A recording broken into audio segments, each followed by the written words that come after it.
Alright, poi bernikano nyaber Michael there, and I want to welcome you in program hoteluni the Celebrity Church. Ha. Ye yom tinto twala tikere seleba chela seleba merda di ura seleba merda di ura. Chala kita mako bekere tia tikere yang ema lok ero no me winya mut me le pashu mando tira mut me Bible. Tito pani Bible me yang ema na muto ngi Bible. Ema poi matek. Oh boy ite. Ajoli tinto the Celebrity Church. Oh yin go tieni. Ana tie pole. Ide kela daka kin seleba kunan pa be seleba. Bebe seleba. Amani do no ati yo be seleba. Ko bo de be. Oh boy ite. Poi. Eyo. Emma, the Celebrity Church. Ni natiri ne obero kere gum me bero kere young Emma pata ne chengi don nya bero muzeya oh chenga don no bero very young Emma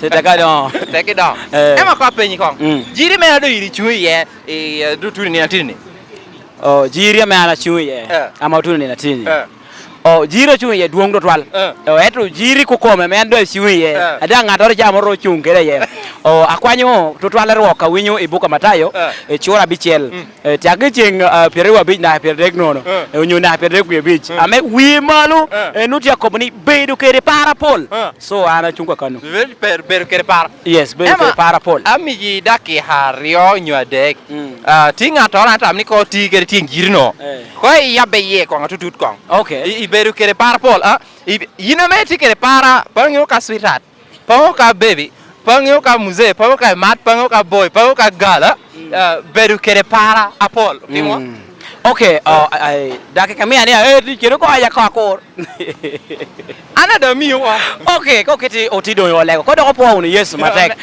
tu adanga tek etro tichuba onyo adwara kali ni tu ni leo be okano kwanyo tongere te wot yobo kare ko be ni tu mona yel moro pe mana kopo ba o kopwa onyo jiri wa me ni na tidini o kwanyi buka matayo chura abichel etieng pero wa bich naka e perdek nono onyo perdek wa bich maneno e pijo ametik di bible era mo kwano mane buka matayo wi malo to choni bedu kede parapol kai ni wore kwano matayo aber chura bichel no chako edwe egin chako itieng piero rewe bichel no chako wani pingo yini bedu kede parapol kun peramo yoba kadi barachel mekuni pebet paro ni achamo aruku ngo onyo ba meno kene mala pari bedu wulo de riu do mo akwadi suare pe da onyo da mere petie Bible je ko ni manno yin pebe kir parapol pien machel akari ni par ni mitu bo anyen o nyu mitu welo bo war nyen mi ruku ba bo anyen nyu de ni mitu da ko mo do hin ka ba ko ni ichawani odero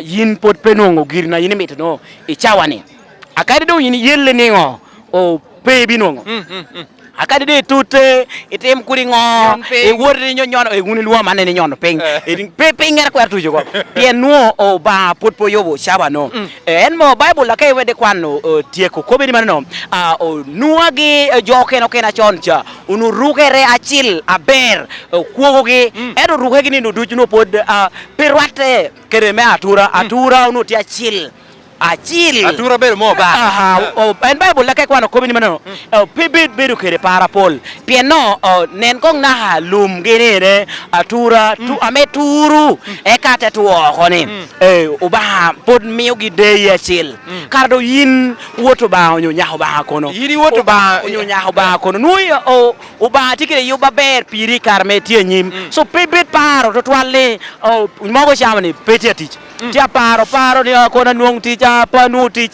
o tia par ni nu cho pa nu cho we ka ko bini bedu ke parapol e peramo timi gino roke ken gate ka ginni ko mo ba ke ginni i ko mo ba ay ka ite bedu ngata me chunyo be da kisha ite bedu ngata me pretty ke parapol jal jamnu ju boto ba pien bedu paro jamina ja pe kelli gino roke en kana miru kelli bedu paro gino initi paro no ka ba ko bani abini chabita binu chabita kari pare ngo penungo ka ba ko bani nungu yunge mo ha bich akade rete pengi dan peti mo ginoro ande wa ko bi peti ngatore wiloboni ame uba pe maro pien ana bertino ba yini bedatino ba atina chatan peti so pe bet ka chel ke para bebe kere para wilomoni pien wilomoni obedo medo ba mego ba gina mo ba yo piri abinu bori so wek bedo kere para pol. All right, thank you very much for watching the Celebrity Church with me akona tikere young Emma bedo one of the content creators achela ditto twal tunku malmelo Uganda kan kum de Uganda kan media Africa du ogamo do wilo du shuta ko the young Emma Comedy. What YouTube subscribe to his YouTube channel.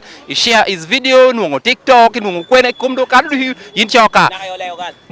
Na leo kan po diga. Ada yin lego. Bien jiri ka lego. Jiri ta kutu chumi lego yore. Keling ba mego. Yin keling ko.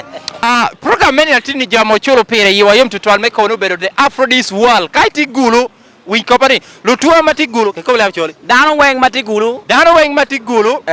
Kwany boni e chol. Iter jo lo ya Afrodis. Kwany boni weng gideo meri weng kwany chi luoko.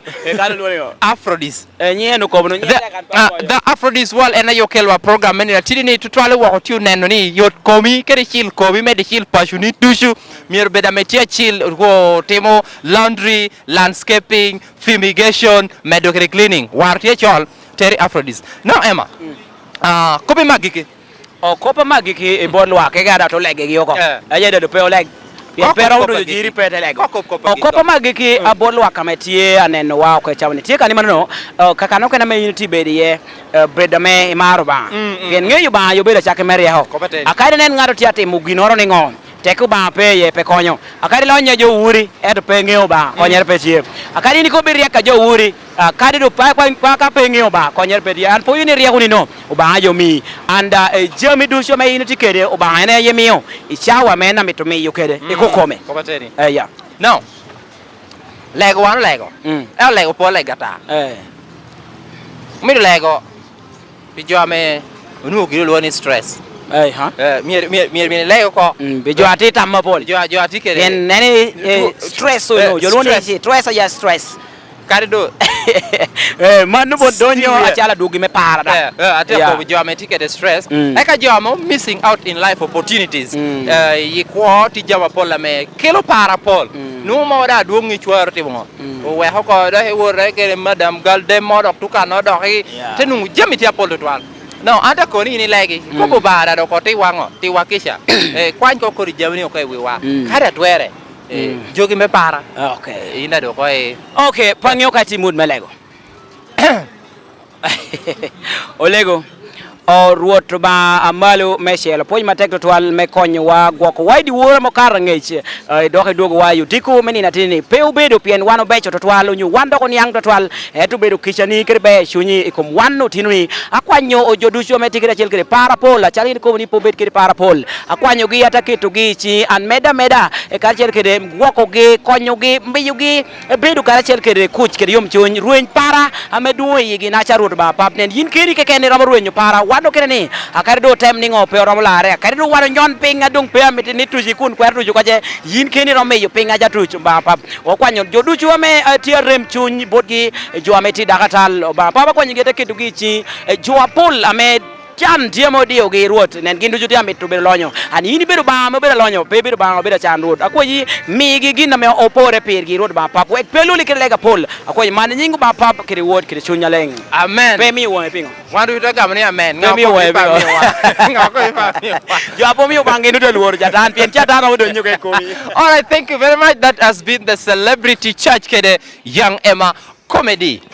Miange ngame tamni mir ko tunati kan iching ora do tie bira pe bore nyimi pe pe ba i ta mi okel ngada yunge ana yunge jire de jo dia pango kalija unu do lego unyu unu pang lego unu ngwai ta pe miru ne no kanija kane no kanija ngiu malo we ka tu nyingi jana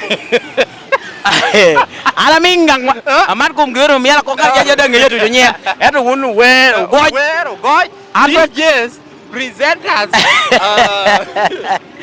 ole an ke la ko rebe ko ke lan ko Ramos ay abolini ba silam meren du ba silam ke la lono kado be silam tu jiwai koran endu tu jiwai koran eding yo Ramos men my voice of lam ke la lono ko arabian en kita wait again ali fachu all right, thank you very much. Until next time we meet again. That has been Young Emma Kede, the celebrity. Ni bombo kladera yai kanija.